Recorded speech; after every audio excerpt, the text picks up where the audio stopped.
जयपुर के नगरीय निकाय चुनाव में जीत के लिए प्रत्याशी एडी चोटी का जोर लगा रहे हैं। इसी बीच एक निर्दलीय प्रत्याशी की चर्चा खूब जोरों में है। यहाँ हम जिस प्रत्याशी की बात कह रहे हैं उसका नाम है जितेंद्र अग्रवाल और वो एक बार फिर महंत लक्ष्मी नारायण दास वार्ड क्रमांक 42 से निर्दलीय चुनाव लड़ रहे हैं। हमारे संवाददाता ने पार्षद प्रत्याशी से खास बातचीत की है। इस समय मैं मौजूद हूँ महंत लक्ष्मी नारायण दास वार्ड क्रमांक 42 में, जहां जितेंद्र अग्रवाल एक बार फिर निर्दलीय चुनाव लड़ रहे हैं। आपको बता दें कि इन्होंने पिछले बार भी निर्दलीय चुनाव लड़ा था। इसके बाद एमआईसी मेंबर भी बने थे, लेकिन एक बार फिर निर्दलीय चुनाव लड़ रहे हैं। आइए सीधा बात करते हैं उनसे। सर, पिछले बार जीत हुई, आप एमआईसी मेंबर बने, कांग्रेस को समर्थन दिया। इस बार भी आप निर्दलीय चुनाव क्यों लड़ रहे हैं? सबसे पहला सवाल, क्या आप कांग्रेस के साथ क्यों नहीं लड़ रहे हैं? देखिए, मैं पहले भी निर्दलीय जीता था, अभी भी निर्दलीय ही लड़ रहा हूँ। अब ऐसा है कि मेरे को ऐसा लगता है कि निर्दलीय ही लड़ना मेरे किस्मत में है और जनता का विश्वास लेकर लड़ने से एक नया संबल और बल मिलता है और अपनी आवाज उठाने का वहाँ पर एक बहुत बड़ा एक अनुभव होता है, शक्ति प्रदर्शन करने का अनुभव मिलता है। क्या विजन रहेगा? अगर आप पार्षद बनते तो क्या काम करेंगे?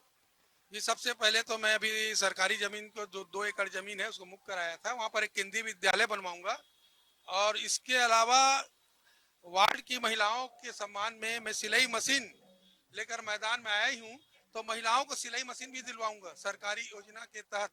मेरा पूरा प्रयास रहेगा। इसके अलावा हर गली को स्मार्ट गली बनाऊंगा और हमारा वार्ड ऐतिहासिक वार्ड है, उसको एक नई पहचान दिलाऊंगा पूरे भारत में। और इसके अलावा जितने भी सरकारी जमीन है जो किसी भू माफिया ने कब्जा कर लिया है उसको मुक्त कराऊंगा और वहां पर बच्चों के लिए शिक्षा व्यवस्था, गार्डन व्यवस्था और स्वास्थ्य व्यवस्था मुहैया कराऊंगा। कांग्रेस और भाजपा दोनों के अपने अपने प्रत्याशी है, किसे सबसे ज्यादा चुनौती मान रहे हैं? मैं तो करीब करीब 15-20 साल हो गए चुनाव लड़ते। पिछली बार बहुत वोटों से जीता था, तो मैं इस बार भी निर्दलीय लड़ रहा हूँ, जनता के विश्वास में लड़ रहा हूँ। उन्होंने मुझे कहा कि आप चुनाव लड़िए, हम आपके साथ हैं। और चुनौती तो ऐसा है कि हर चुनाव चुनौती रहता है। अब चुनौती का सामना करना पड़ेगा। मैं सभी को चुनौती के रूप में ही ले रहा हूँ। जन समर्थन कितना मिल रहा है आपको? जन समर्थन तो बहुत है। कई लोग अभी जैसे जन समर्थन में जा रहा हूँ तो लोग मेरे कुछ सोच रहे थे, कई लोग अभी कि आप खड़े हो कि नहीं भैया ऐसा करके, तो उन्होंने मुझे देखा तो बहुत खुशी महसूस हुई। बिल्कुल आप जाइए, हमारा वोट आपका है, ये लोगों का कहना है, ये मैं नहीं कह रहा हूँ। तो निश्चित ही मुझे अपनी जीत पर भरोसा है और ये मेरी जीत नहीं जनता की जीत होगी।